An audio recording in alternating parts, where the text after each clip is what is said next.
Bonjour à tous, bienvenue sur votre page Se soigner par les plantes.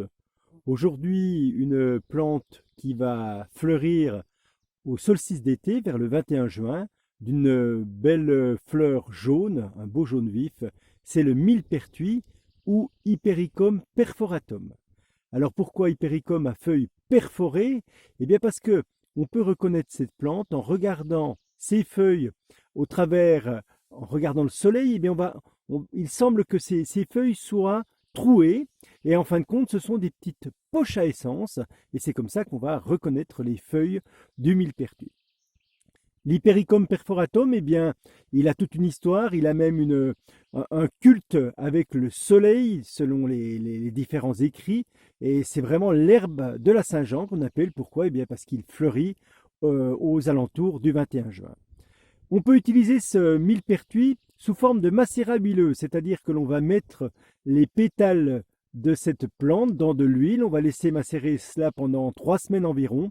On pourra utiliser cette huile macérée, ce macérat huileux, pour combattre des problèmes inflammatoires en ajoutant par exemple des huiles essentielles dedans.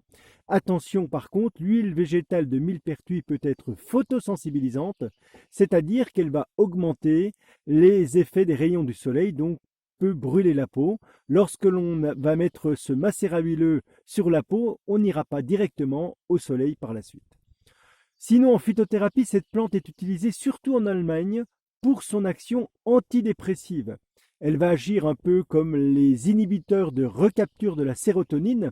Ce sont des médicaments qui vont augmenter le taux de sérotonine dans l'organisme. C'est l'hormone de la bonne humeur, donc qui vont aider à soutenir le moral. Cette plante, le millepertuis, est prescrite en première intention dans le syndrome dépressif en Allemagne. Attention, puisque le millepertuis est très actif, mais aussi il aura des interactions avec certains médicaments du fait de son action sur le fameux cytochrome P450. Donc on fera attention lorsque l'on prend du millepertuis à s'informer auprès de son professionnel de la santé, à savoir s'il n'y a pas d'interaction avec d'autres médicaments. Donc aujourd'hui, le millepertuis, Hypericum perforatum ou herbe de la Saint-Jean. À très bientôt sur votre site Se soigner par les plantes.